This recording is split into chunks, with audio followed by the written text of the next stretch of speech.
So welcome to the All 32 pod. Mike Giardi alongside Will Parkinson. As always, we are headed for week 11. And I just got to tell you, if I could capture, and I'm doing my best to bring this out of Will here in this episode, the energy that Will was bringing just before we came on the air, that's what we're aiming for when we kick off this program. He's smiling now, but boy, there's some good stuff. I want to remind you quickly before we get to that, because I'm going to keep that on the burner. This show brought to you by Prize Picks, the exclusive daily fantasy partner of CLNS, and Game Time, best tickets, best prices to get you in to see any event that you want to see. Normally, we're taping this on Thursday afternoon. Normally Thursday, Friday, we preview the upcoming slate. We're going to do that, but we're going to start with the Jets and their future with the head coach, which is not going to be Jeff Ulbrich. And the reason I'm doing this is because, A, I'm not going to let Will convince himself that the Jets are getting back into the mix. You're going to have to win a couple games in a row before I even allow that conversation back on the program. But this has obviously caught fire. Brian Costello from the New York Post wrote an article going through the different coaching candidates, and he settled on, wait for it, Matt Nagy. Of course, an assistant in Kansas City where he's been 12 of his 16 years under Andy Reid, spent 4 years as the head coach of the Chicago Bears. That didn't really go all that well in Chicago. He kind of looked like a lost soul, although maybe that's just the job. Maybe that's what happens to Chicago, because Eberflus certainly looking the same way. But I just wanted to start us off on that note. First of all, just your thoughts. If the Jets, when they get to the end of the search and they have the big press conference and Nagy is the guy they would announce. Yeah, that would be an abject disaster. I think there is a lot of parallels there to an Adam Gase, right? In terms of, you look back at 2019, they had Sam in the second year, obviously very different. Sam was coming off a really impressive end of his rookie year, and there was a lot of high hopes. They had all this money. They ended up firing the GM after the draft because Adam Gase staged the coup and fired him, and that's the whole. We can go on and on, but came from a recommendation. A guy who won in his first year and then bottomed out in a franchise, very Adam Gase. Matt Nagy did the same thing. A guy who came highly recommended by one of the big quarterback names, and I'm sure Mahomes. Look, there's going to be a lot of candidates on the market, and I think there's going to be a really interesting coaching search. Connor Ward of Sports Illustrated did a really awesome article that anyone that listens to this podcast whose team's not in the playoff mix might be in search for a head coach, in 2025. It's a great article. It's 27 plus the hot names, special teams coordinators, defensive, offensive coordinators, college guys, etc. The Jets are in a position where, again, is the season over? Technically not, right?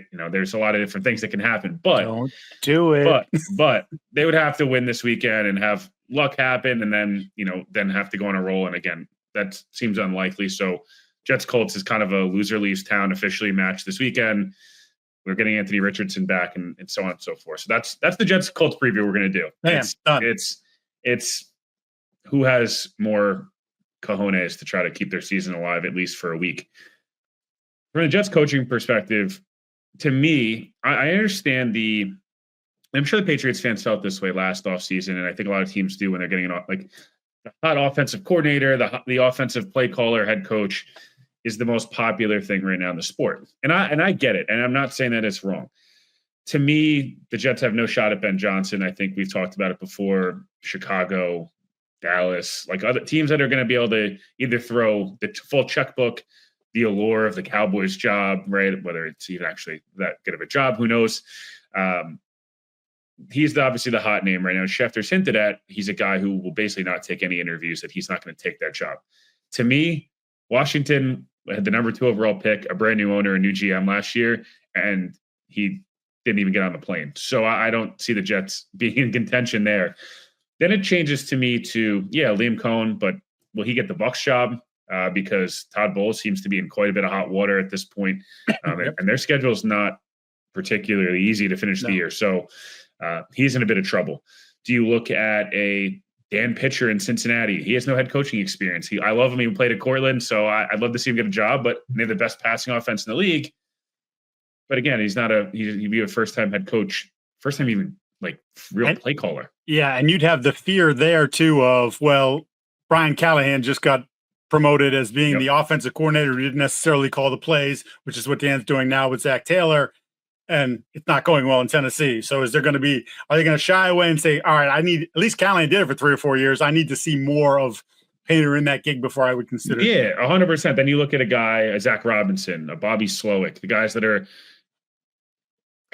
if the Jets go the Bobby Slowick route, it might be worse than the Matt Nagy route. I think we've talked enough on the show about Slowick.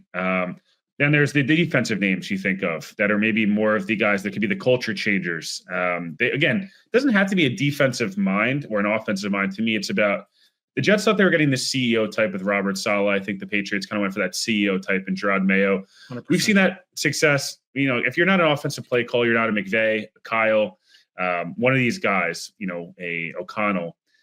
There's a lot to be said for the best coaches in the NFL right now. Majority of those organizations, and especially in the most couple recent hiring cycles, yeah, Harbaugh is an offensive mind, but he's not a play caller for them. He's a culture changer. You know, Raheem Morris, defensive guy, but he's a culture changer. You know, obviously, you look in Baltimore, Pittsburgh, Detroit. Like these organizations are probably pretty damn happy. Even if you have gone the defensive route, you know, D'Amico, Mike McDonald, et cetera. Like there's a lot of really impressive names out there. That's when for me, it kind of ends up in a long way of getting to Aaron Glenn is probably the most likely of the defensive coordinators to me. Him and Jesse Minter are two guys who. Jesse's probably a year early, but talking to people around the league, I was texting with some people around the league in front offices earlier today, and I said, "Hey, is this a year early?" I mean, they're like, if they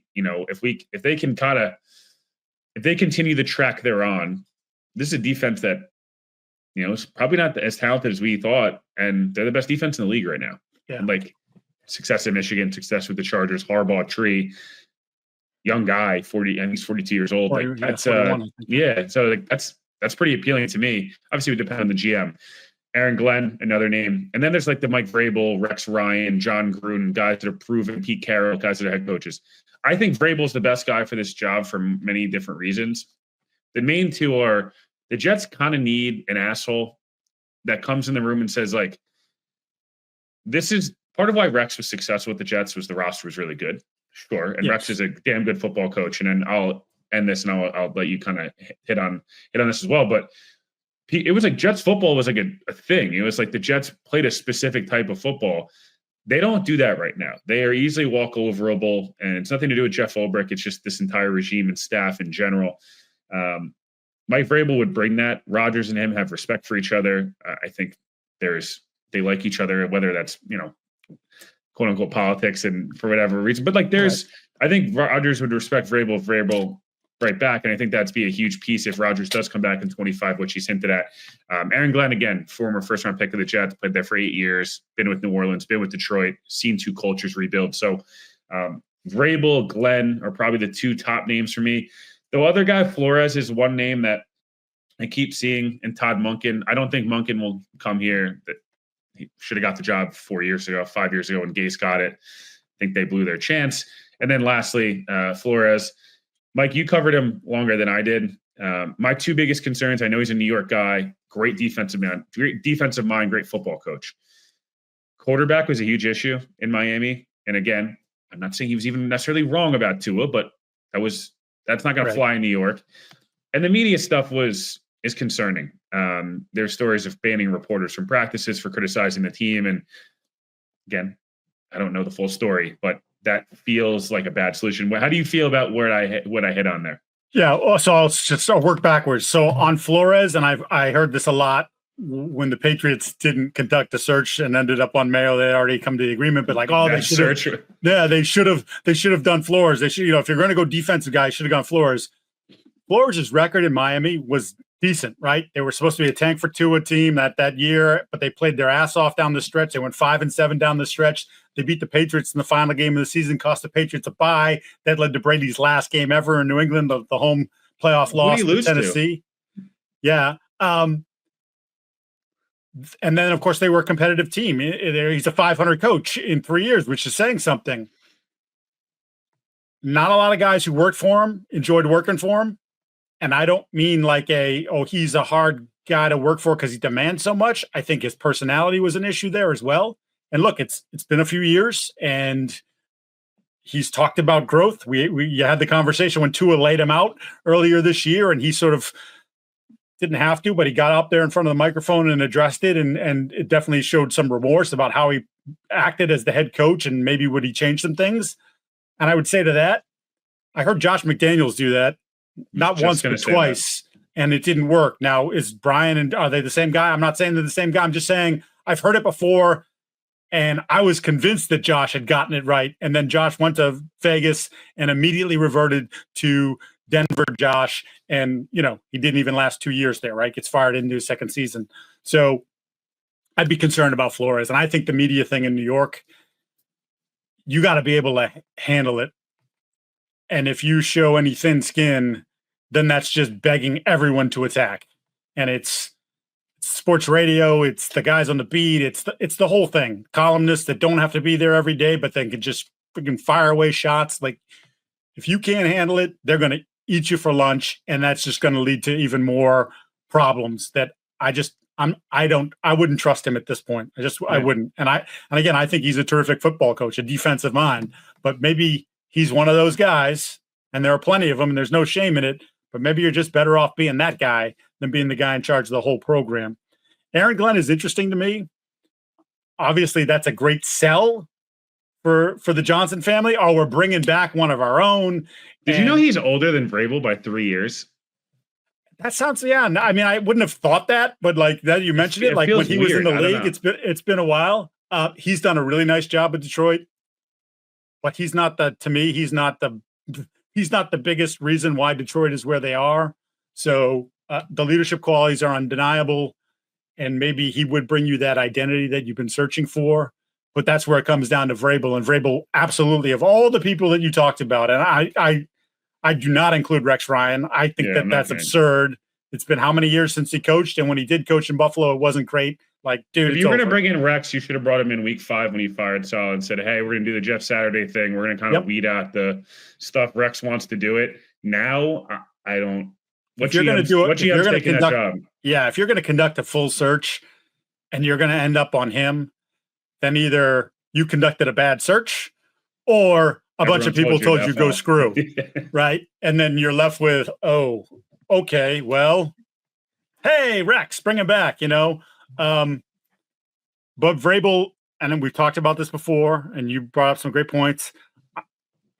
Vrabel would change a culture, give you an identity that they haven't had since Rex's good run of 11, 12, 10, 11, 12, that era. And I think Vrabel, who can be really snippy with reporters, and one of the things that I embrace one of the ways that I always found appreciated him is you could ask him a question and he could hate the question and he could blow you up on the spot. But you could either later on in the press conference ask him another question and he'd give you a real answer, like no grudge held, or, okay, you're banned for the day, basically. I'm not talking to you for the rest of the day.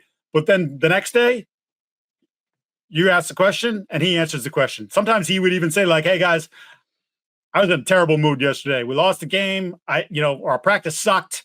And there's pretty much nothing you could have asked me that I would have answered with a smile on my face or given you some thought into it. And like, but we're here today. Everything's good. Boom, do it. Like, so there's some ownership in like, hey, I wasn't that great with you guys yesterday, but I understand we have to have this relationship and I'm willing to invest some time into it. He used to, a quick aside, in the Zoom era of the COVID season, the Titans had a chat set up, and that's how you raise your hand in the chat. And people would say, hey, Robbie, the PR guy, would be like, Giardi's next, so-and-so's next, Bucks, this, whatever. So there'd be this chat, and he'd be in the middle of the chat with the questions, and you'd see him on his phone, and he'd be talking to you, Giardi, yeah, Tannehill's done a nice job in the play action, and you'd see him like, he keeps looking down.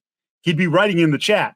He'd be like, oh, Rex Road is next? You're going to ask me a stupid bleeping question? Like, just like little, or, oh, that question didn't land at all. Or, like, oh, look at him, he's peacocking. Like, just kind of funny. Like he sort of gets it, and he sort of gets that he's this big, tough, prickly ex-football player, but there is this side of him that he'll play around a little bit. So I think that would play. The one concern I would have about him is strictly from an offensive standpoint. What's your plan? Are you bringing the Titans run first, second, and third, like that sort of Yeah. approach. And does that fly in the modern NFL? And if you bring a good coordinator with you, as we've seen, a good offensive coordinator usually doesn't stay very long because they end up getting head coaching jobs. So that's the one risk. If you bring him and maybe he gets the OC hire right. LaFleur was his OC for 1 year, Arthur for a couple of years, and then gets the job in Atlanta. And those were good coordinators for his program. Then they're gone, and you're searching for the next guy real quick. And like, if you're going to, which we assume they would be, developing a young quarterback drafted fairly high, whether it's this year or next year, after Aaron decides he's done playing, then is that guy going to be there to help see him through and get him to the next place, the place that you want someone who's drafted early to be as a quarterback? But otherwise, I think of all those candidates you talked about, he's the one that seems to fit the best and maybe is the most one of the most likely gets. Because to your point, I don't think Ben Johnson, I don't think that's an attractive job for him. No. He's definitely been very choosy. Drew Petzig's an interesting name from Arizona. Look at you, man, face. I guess the thing for me would you prefer him or Nagy? I guess Petzing, because you don't know, right? But the problem to me is like that's where a lot of this is going to come down to for a lot of these organizations. I think, New Orleans has kind of gone the proven head coach route, and they've not obviously had success in Sean, whereas like the Jets have gone the kind of unproven guy in Saleh after going the proven guy in Gase, but they want the bad proven. End of the day, I totally agree with you on the offensive side of the ball. No matter who they hire, if it's Minter, Glenn, Vrabel, Rex, it doesn't matter. Like any of those guys, you're gonna have to nail offensive coordinator for sure. I think at the end of the day, I forgot to mention Washington and Arizona before. Pretty much this whole hiring cycle felt like defensive guys, and all of them are having a good, having a good run. But it's because you got the quarterback right, and I feel like it's going to come down to Vrabel didn't have the quarterback in Tennessee, right? I mean, Nate Tannehill looked like a pretty it was a couple really good years. Yep. But at the end of the day, no matter the Jets, it's the Saints, it's the Bucs, I guess, have their guy. But the Giants, it doesn't matter what these openings are. And we'll get into more, as it gets closer, what happens with the Giants with Bill, because I think Bill is like the ultimate wild card here. He's going to direct where the rest of this market goes. If you don't have the quarterback, you better have the head coach and a good roster. And right now the Jets feel like they have a pretty good roster that needs some work. And at least they have kind of a quarterback for a year. Maybe, we don't know. You better get the head coach. Whereas some of these other jobs, it's like the Giants, it's like, you don't really have anything, although the Giants might have a top 5 pick in a bad quarterback draft. Yeah, right. I'll give you one other quick name because we were spitballing about this before we came on the air. And Vrabel, I think Vrabel's going to be interviewing for a lot of jobs and be one of the top candidates for a bunch of different jobs this offseason. He's currently working in Cleveland, more as a consultant than anything else, but has his foot in the door. Stefanski, reigning NFL Coach of the Year, has won it 2 times, but obviously there's this sort of he can't make Deshaun Watson into what the owner wants Deshaun Watson to be, and that's largely, I think, on Deshaun Watson, because we've seen at various points when Stefanski has somebody other than Deshaun playing quarterback for him, his offense is pretty good, which is crazy that you're paying this guy $250 million guaranteed, and you're not getting that kind of production out of him that you've gotten out of the backups. But what if Vrabel ends up as the head coach of Cleveland because the owner Haslam is he's a wild card for sure. Yeah. Stefanski. I would not only, I think I use the expression, I would lick New York City pavement if that happened, because that's the one retread offensive mind that outside of Gruden, if you look through the head coaching stuff, and again, we'll go through a lot of that as we get closer into Black Monday and the whole thing, but like he would be the one, I'm a really good football coach and have won, and I'm an offensive play calling head coach that's not that's proven that those just I would be outside of McCarthy, I guess, right, who has technically won more.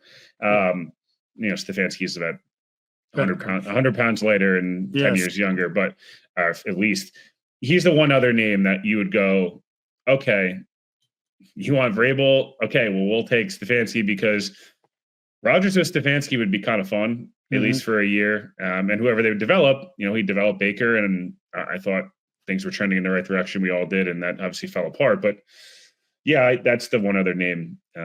He's the ultimate. He is the ultimate monkey wrench in this hiring cycle. Again, he's the rare younger offensive play caller who's proven that they can win in an organization that previously was tumultuous, and obviously may still be, I guess.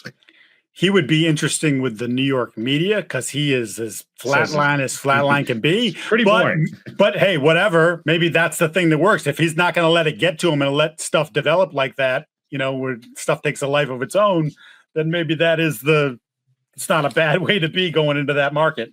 No. They'll just write stories about how boring he is, and who cares? If the football team actually wins some games and is productive, I think you guys would take that. Let's move on to our first game. And we'll stay in my backyard. Patriots at 3-7, hosting the 4-5 Rams. Short week for the Rams. Played on Monday night, and now they're coming to the East Coast for a 1:00 game. So that generally tends to be a benefit for the East Coast team. They're kicking off at 10 a.m. their time, local. That said, Rams have been pretty good on short rest under McVay. 5 straight wins on short rest, 5 days or less of rest coming into a game like this under McVay. So that's pretty impressive. They are also coming off their first loss in which they didn't score a touchdown. It's really kind of a surprising game. I thought that they would keep it rolling. They'd won 3 in a row, and instead they fall to the Dolphins 23-15. So to me, this is one of those show me you still got a chance. The Rams can't lose this football game. And I don't think it's going to be easy by any stretch of the imagination, but this is a game where they should be the more desperate team, right? I mean, no question. 2 behind Arizona in the NFC West, 1 behind San Francisco, and they had reinvigorated their playoff hopes, and now they're teetering again. Yeah, so I don't have like a big overarching, this is such a smart point on this one. I would just say this. McVay, to me, very much like Kyle, very much like that group of the offensive guys. The more time they have to prepare at times, the worse it is. And I know that sounds crazy, and maybe a statistic won't even back this up, just eye test wise. I feel like they get in their own head and they almost are so smart they overthink it. It feels like on short rest, McVay just like doesn't think as much, and he's just like boom, like rattling stuff off. The more adversity, the more they're an underdog, the more they're put in a spot where, hey, people, some doubters, some questions. It feels like when they're riding almost too high, that it's like it kind of comes back to earth. And I'm not entirely sure why, but like the Rams, when they play Seattle's defense, super complex. They played Detroit, who we've talked about this a million times. Obviously, how they look against Detroit, even San Francisco at times. They struggle with San Francisco. Nothing's really complex. It's very much like, this is what we are. And it's like Sean overthinks it. And he gets in his own head. It's like, oh my God, if I punt here, well, then this is going to happen. It's like, I feel like in Miami Monday night felt like a game where I kind of feel like they thought Miami was kind of just dead. And Miami showed up with a pulse. And then the Rams kind of were like, whoa, like, right. What just happened here? The Patriots will throw some different stuff at the Rams for sure. I think I'm still kind of curious what the Rams offensive line and the chemistry. It's just like there's so many pieces are in and out. They had so many different. Stafford was bad on Monday night. Kyron Williams fumbled unexpectedly. Like there was too much going on. I wonder if they kind of simplify and get back to like, we're going to run the football a lot and we're going to try to like just calm this thing down. And then from an offensive perspective for the Rams, or defensive perspective for the Rams, I think if you're playing the Patriots right now, we're going to do everything we can to make sure Drake Maye doesn't run, because when he starts running, he gets going a little bit, cheap first downs. And I don't mean cheap as in it's a bad thing. I mean, like, it's easy. That's the benefit of having a Drake Maye and Josh Allen, these different guys. I know they're different type of runners. I'm just saying a lot of Buffalo's offense at times is like, it's 3rd and 9, and you think you have him stopped. You play perfect coverage. You rush the passer well, and Josh picks up 11. The Jets game, against when they got the Patriots at 3rd down right away multiple times, and it's like, oh, Drake Maye picked up 25 yards because this is what happened. So if I'm the Patriots, keep the ball away from Stafford as much as possible. If you can hit him early, Stafford's tough as they get, but he still gets a little, just like any quarterback. We've seen him with Rodgers this year. We've seen him with some of the, some of these older guys.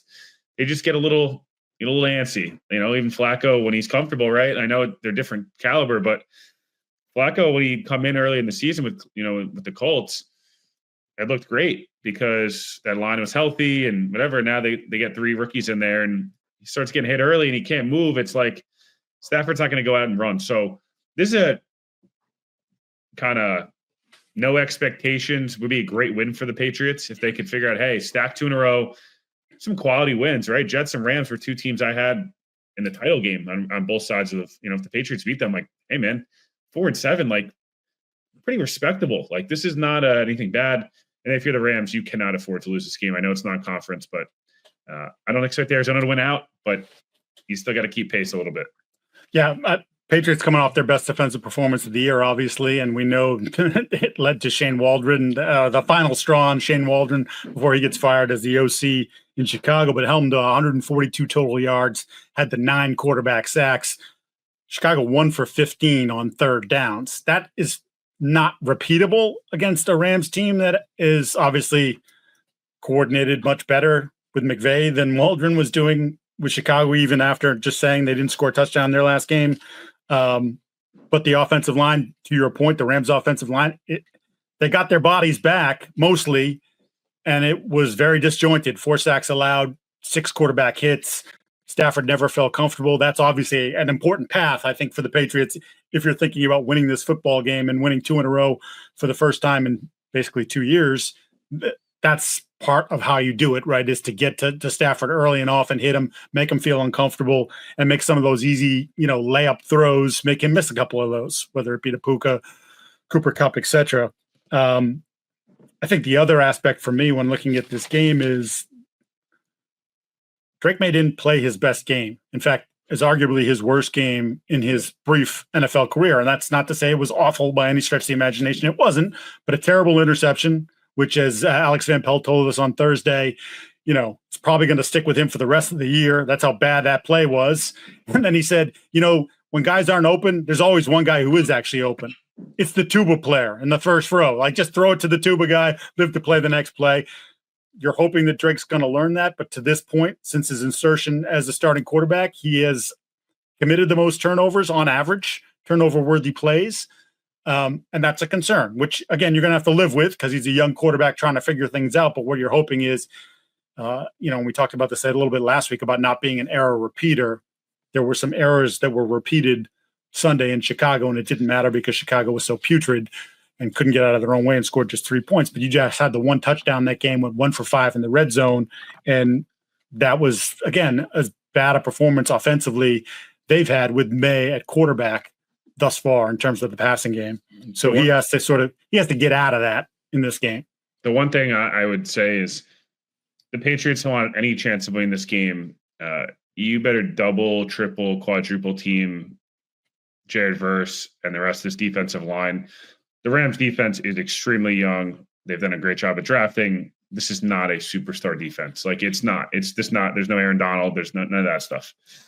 This is not 2-3 years ago. But Braden Fisk, who was my breakout player of the year, humbly, both ours hit Khalil Shakir and Braden Fisk. Braden Fisk is really good, and the rest of this defense line, Brian Young and all these guys.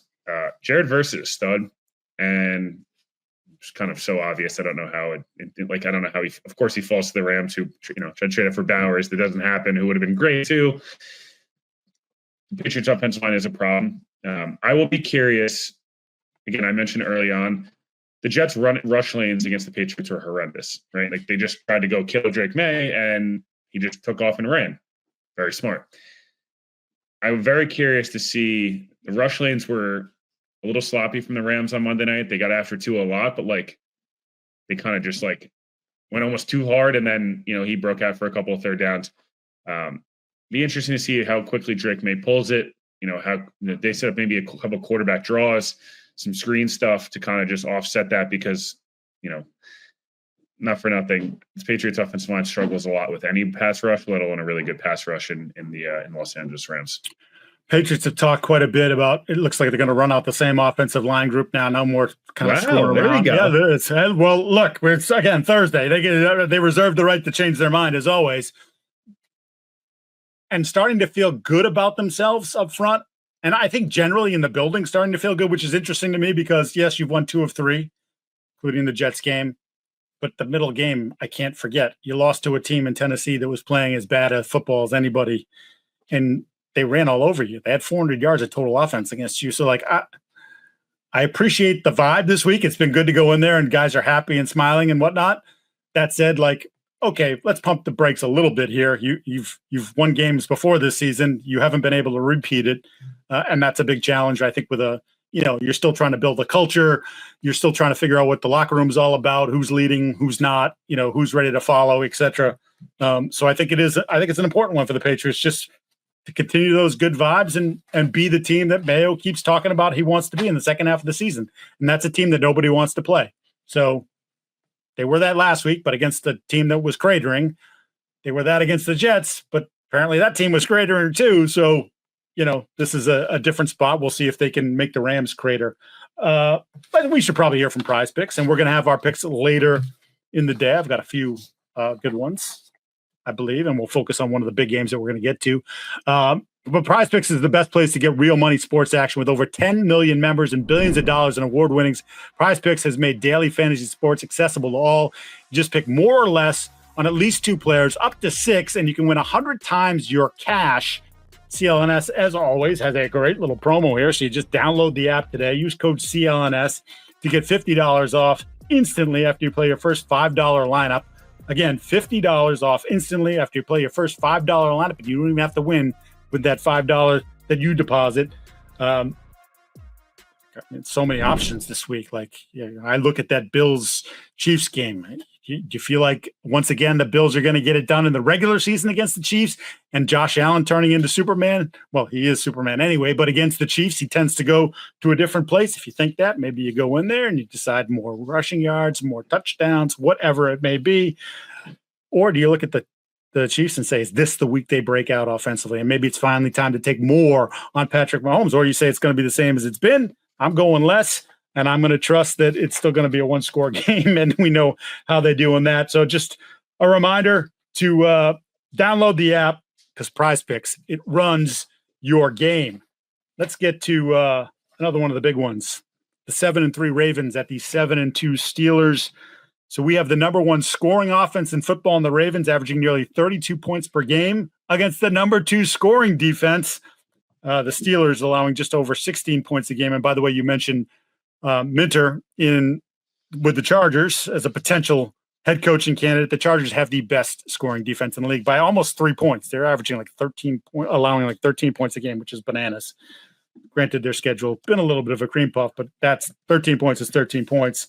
So when you look at that, when you look at an offense that's playing as well as Baltimore's has, and as they've now won 7 of 8 with the 1 slip up there against Cleveland versus the Steelers, who I think we're still both reluctant. Like, we know that they're good. We know that they've got a good culture, but we just don't think that they're 7-2 good. Who do you trust more? You trust Monken's offense, or do you trust Tomlin and Austin's defense? So I think this game's huge for Pittsburgh. They're at home, and obviously, like, in this division, you got to win your home games. You hope you steal one of the road games, right? Like 4-2 in this division, you're hosting at least 1 playoff game. Usually this division's so good, you're probably hosting 2. Baltimore's I don't think anyone's probably catching Kansas City, but if they want the outside hope, hey, maybe they stumble a little bit and they lose focus. They'd probably have to lose. Look, they'd have to lose probably 4 games here, right? Yeah. So like it's probably unlikely. But if you're Baltimore, hey, I want that 2 seed. I'm not losing that 2 seed to Buffalo. And I want to host at least 2 home playoff games, host 2 playoff games. I think Pittsburgh's good. I think Pittsburgh's going to make the playoffs because they took care of business again in games like last weekend, the Jets game. In hindsight, obviously the Jets were not as good as we thought, but that game might come back. That could have come back to kill the Jets and benefit the Steelers. It's not that I don't think they're good. I just don't think that, like, the talent to me is very much they're a really well coached, good infrastructure organization that has enough elite talent at certain spots, and then everyone else just is like not bad. And I know that's like maybe that's part of being in the NFL. Like that's part of good teams. Like there's a lot of years where those Patriots teams were a couple of elite guys and they had the elite quarterback, and then everyone else was just like solid, and they had a really great coach. They always had a good middle class. Yeah, the Steelers are for the middle class. They're but no, but seriously, like in all jokes aside, I think this game's important to them because this is a statement. I don't think they played a division game. If I'm not mistaken, they have 6 to finish the year of their last 7 or 8. They're kind of in this weird spot where like they're a first place team that it could be a third place. Like they're the 3rd rated team by pretty much nationally. Yep. This rivalry again's huge.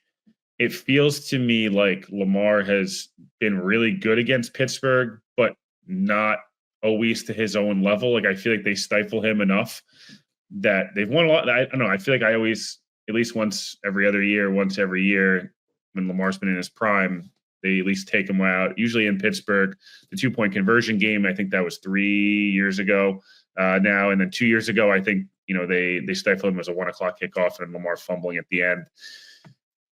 I don't know. To me, the Ravens are this is about the Ravens defense putting their hard hat on and saying, we are still the Baltimore Ravens. We can still play some good defense. Russell Wilson has done some nice things. We should be able to stop them. This is a great matchup for the Ravens defense. They can't stop a lick in the passing game. And the Steelers don't really want to pass. Maybe a couple shots over the top to Pickens, a couple shots to Mike Williams and Firemouth. But like we want to slam Najee and Jalen Warren down your throat. And guess what? The Ravens, the only thing they do well on defense is stop the run. We talked about it last week. They give 300 yards in a game. If they get torched by Russell Wilson, Zach Orr might be on. I don't know if you're making it to the season watch. Yeah. But then again, as I mentioned, to me, if Baltimore wins this game, you're going, all right, this is just be another really good team. This is our rival. Buffalo loses. Hey, we're back in the 2 spot. We're ready to roll. Like, we'll see you in Kansas City in the end of January.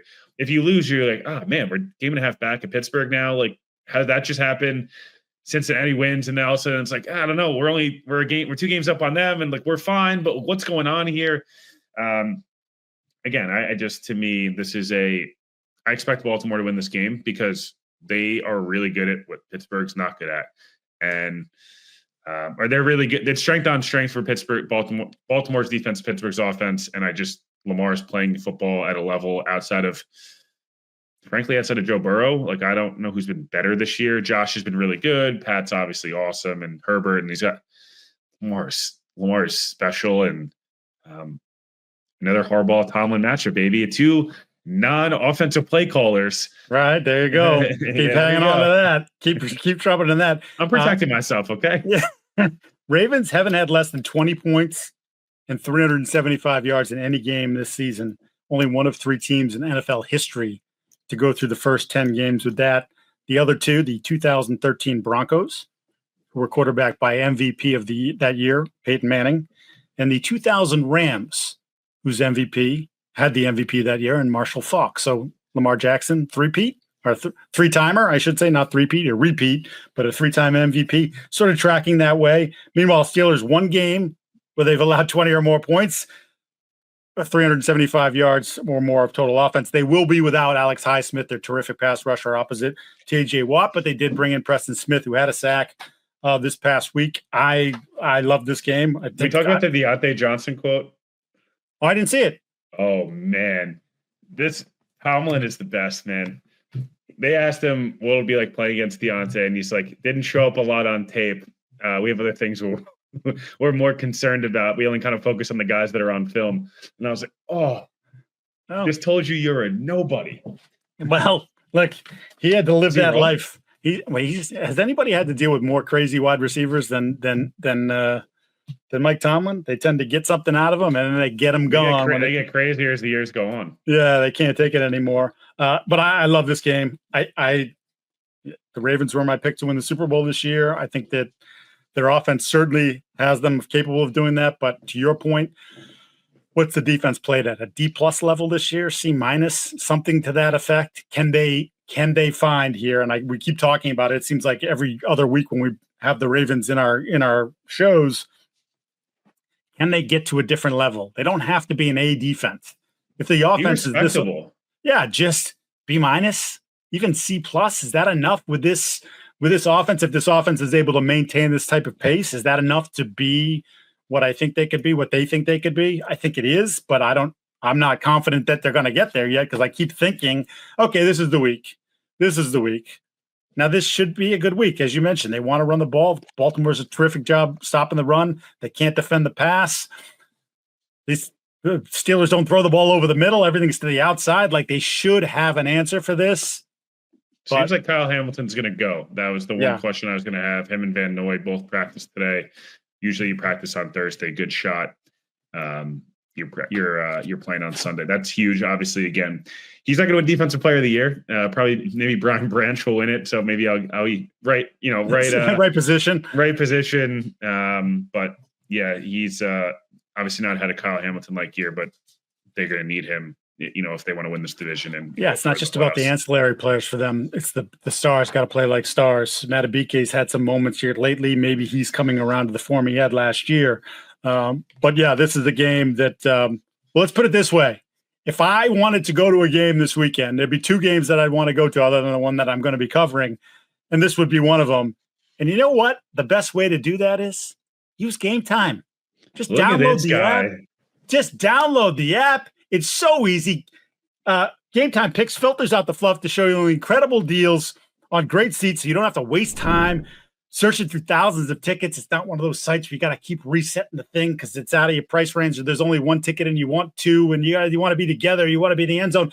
They give you the view so you can see where you're going to be sitting. It's perfect. And they have the guarantee. If you can find a price better than the price they're offering for those same seats, 110% guarantee they'll give you your money back on that. So that is a tremendous. So just download the app, use the code CLNS, get $20 off your first purchase. Terms apply. Again, create an account, Game Time app, redeem the code CLNS for $20 off. Download Game Time today. What time is it? Game Time. I think that was an award-winning read there. I think Game Time should double the funds for this program. The other game that I would absolutely want tickets to, the 9-0 Chiefs versus the 8-2 Bills. And you know what's funny? It's kind of going back through my notes and different shows. We haven't spent a ton of time talking about the Chiefs because what's there been to say? They're winning a lot of close games. They're not playing their best football. But every week, including last week, where they block a field goal at the buzzer, basically a 35-yard chip shot in which they blow up the left side of the defensive line because they saw this guy doesn't set very well.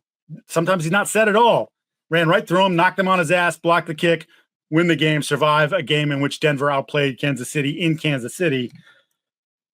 So 7 one-possession wins now for Kansas City, and I believe 4 of their games have come down to the last play. Is this just a good team that knows how to win, or they got a bit of a horseshoe up their ass? Roger Goodell's horseshoe. Oh, here we go. No, I mean, it is what it is. Like, I mean, some of the Mahomes has to remember he's mic'd up. I'm not trying to be a hater here. If I have to hear about this guy's ankle one more time when he's sprinting without totally fine when they make the field goal, but then he limps after a negative play, please spare me no one here that listens to this podcast probably follows soccer, but the Bukayo Saka, every time I get subbed off, all of a sudden I limp and my hamstring hurts. Please stop. Oh, my arm, it's broken. Yeah. Please stop. You're the best player in the sport and you don't need to do that. The Chiefs are a very good team. They're probably one of the more complete teams we've seen of this Chiefs era where, I mean, obviously the offense is very much interior offensive line, quarterback, and then Kelsey, when he's up for it, not the explosive player he used to be, but still obviously a very reliable target. They know Rashee Rice hurts them, but D-Hop's obviously at a different dimension. They're a good offense with a great quarterback for sure. And obviously if Pacheco comes back at some point, that changes things for sure. And then it's obviously a really good defense, great special teams. So they're a complete team. I think that you're seeing the lack of explosiveness and maybe Mahomes not being peak Mahomes level all the times. Left tackle and right tackle for the Chiefs are a problem. Mm-hmm. But that's why you're seeing, I think, teams look, the system's been around a long time, and you kind of, it's hard to kind of get up for every game, but they're on a roll right now. This is very different than the 07 Patriots. This feels a little bit more like some of those. It doesn't even feel like some of those Colts teams that started off so hot. It's like they're kind of, the way they're winning is very like Steelerish in 2020, where they were like 11-0, but they're obviously a much higher ceiling. That Steelers team was horrible once it got late in the year. They totally fell off a cliff. But the point being, like, they're not this overly dominant team, but they win every week. So kind of hard to hate on them. And they still have the best player in the sport and probably the best coach, right? So, like, you kind of have to take it for what it is. I think to the opposite effect, like, this is probably the least complete Buffalo team in the last 5 years. And I would argue maybe the least, I don't know if least talented's fair, but like they're not as explosive. There's unproven guys that are being forced to play because of the changes they made in the offseason and some of the injuries. And so you can't really say what their baseline is as a player. So I think that's a fair way to sort of assess it, that at least from a resume standpoint, they don't have the same resume, especially defensively, that they've had in years past. But at the same time, like, outside that 2-week stretch against, outside the 2-week stretch where they got smoked by Baltimore, like, they're pretty good.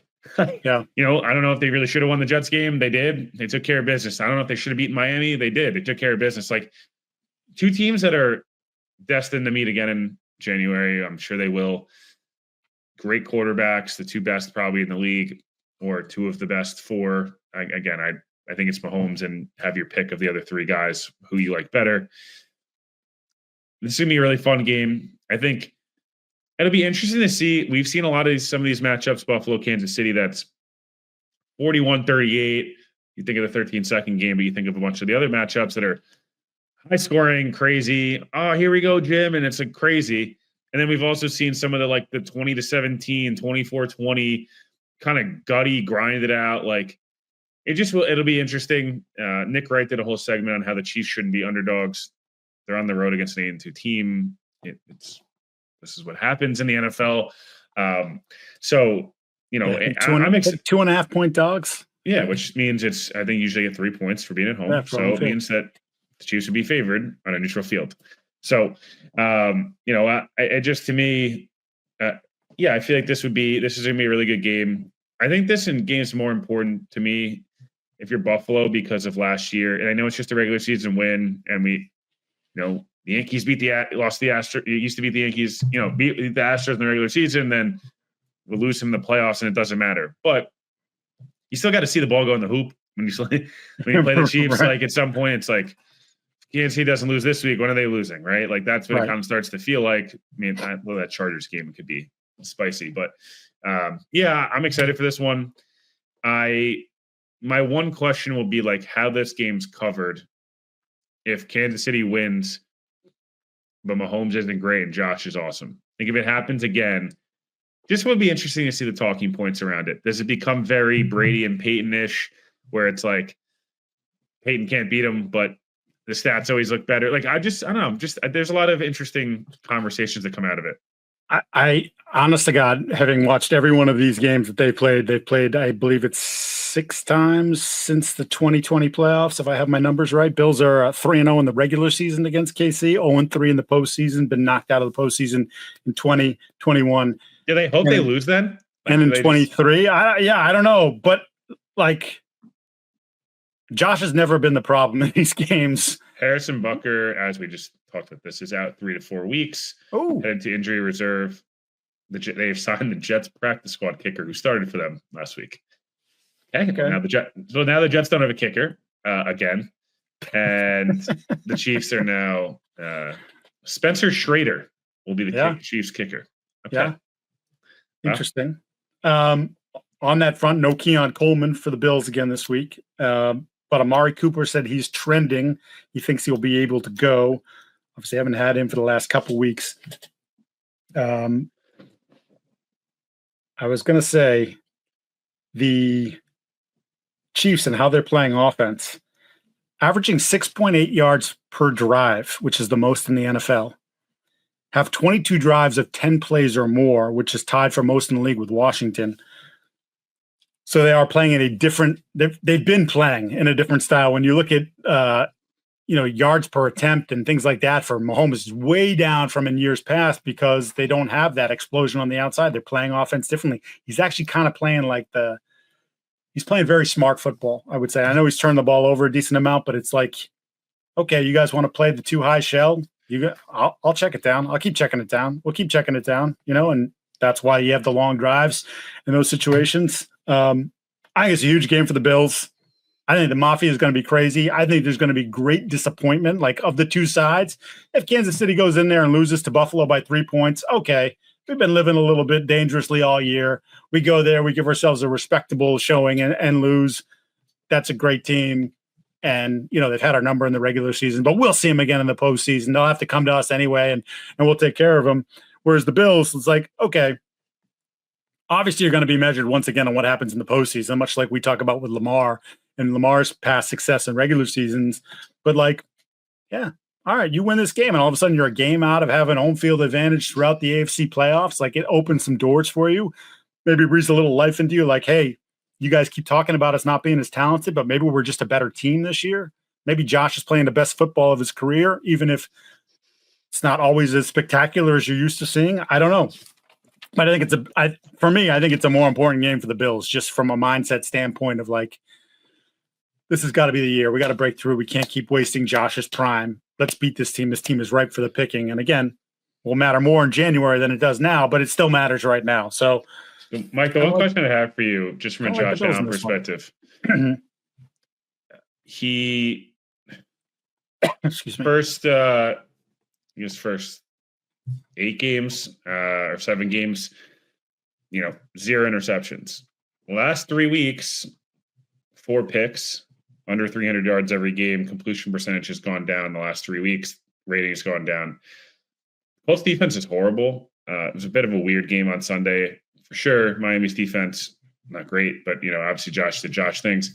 Worried at all that the turnovers are creeping back in there a little bit, or nothing to really be worried about? So I talked to some people in Buffalo after the game this week, and they were insistent that was the best game he's played all year. So I think what you've seen, and we talked about this, we talked about with Stroud early in the year, he kept pointing out, dude, he got away with 2 picks today, blatant drop, or threw it into a crowd when he had no business doing. Josh is still good for 1 or 2 of those throws every game. Maybe because he throws at 172 miles an hour, it's hard to catch. But I think just sort of the odds are coming back a little bit. You can't keep doing that and expect that you're going to not have the turnover worthy plays aren't going to actually end up as turnovers. I think he's just had some of that sort of regression. And there was 2 weeks ago, there was a tip ball. He made a good throw. The receiver screwed it up, ends up intercepted. So you're getting some of that as well. But yeah, I just think when you consider what they have at the position and the different parts that he's trying to break in or elevate, Shakir is their best receiver. I love the player. As you mentioned, he was my breakout candidate of the year. They have a great connection. He's really good. But really good, what's the ceiling? To me, he's like an Amon-Ra St. Brown light. Okay, so Amon catches 110 passes. They force feed him in that offense. Shakir a level below that, a half a level below that. So what is the ceiling? Is he an 80 catch guy at the end of the day? I think he's got 48 catches so far and missed a couple games. So that's probably about where it's probably about the right number for him. Coleman was coming on, then gets hurt. Now you're without him.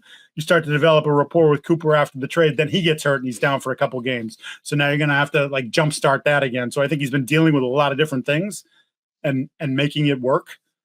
They've even been funny because I think Joe Brady, because Sean McDermott wants to run the ball, Joe Brady ran the ball, especially early in the year, and then they got away from it a little bit. And now maybe they're starting to creep back into it. So they're still trying to carve out what's the best path for them to be a successful offense. But obviously at the end of the day, the best path is just to keep the ball in his hands when you need it the most. You got to like your odds. Is it time for picks? I think it's time for picks. It's time for picks. All right. So I'll shoot first for you here.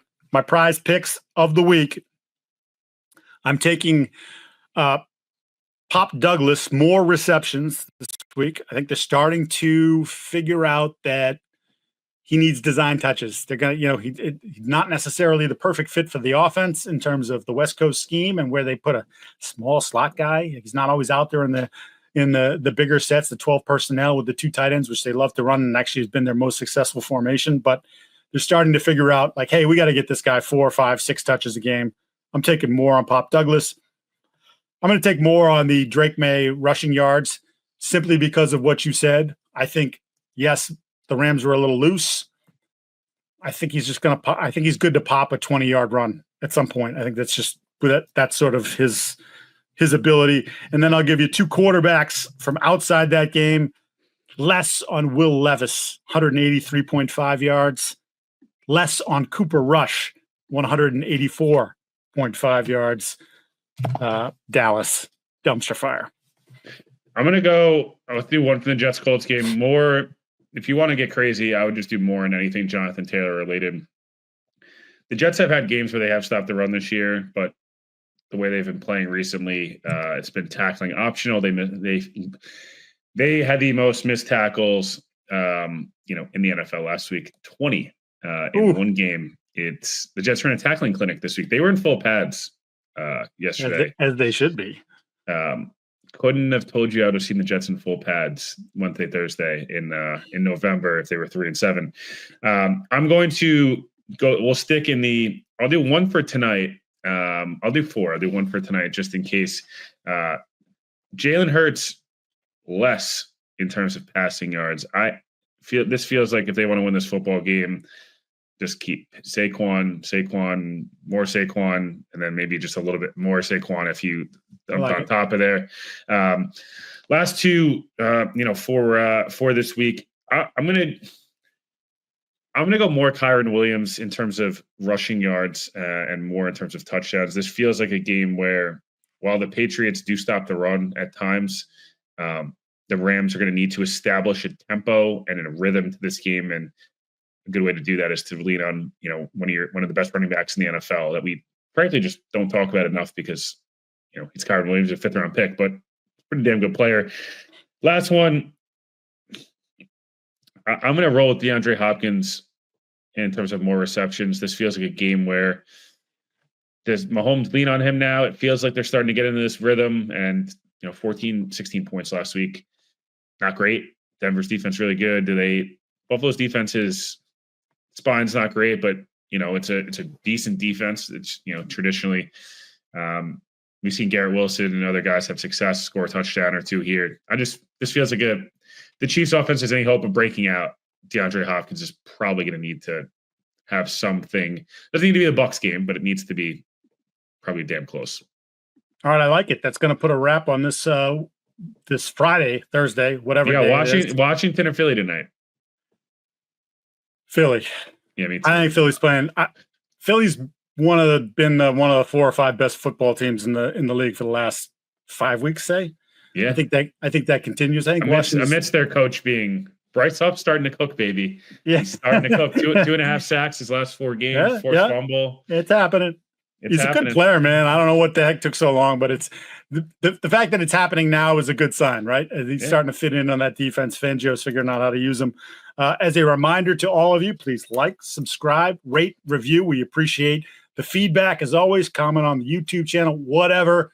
Get involved. Tell your friends. Tell their friends. And we just keep this thing going for a long time. We appreciate you. We'll see you on Monday when we recap the week that was. And who knows, maybe we'll be talking about Patriots winning 2 in a row. Maybe we'll be actually letting Will talk about the Jets because they won a game. I don't know. We'll see. I don't want to get too crazy. Thanks for watching. We'll see you soon.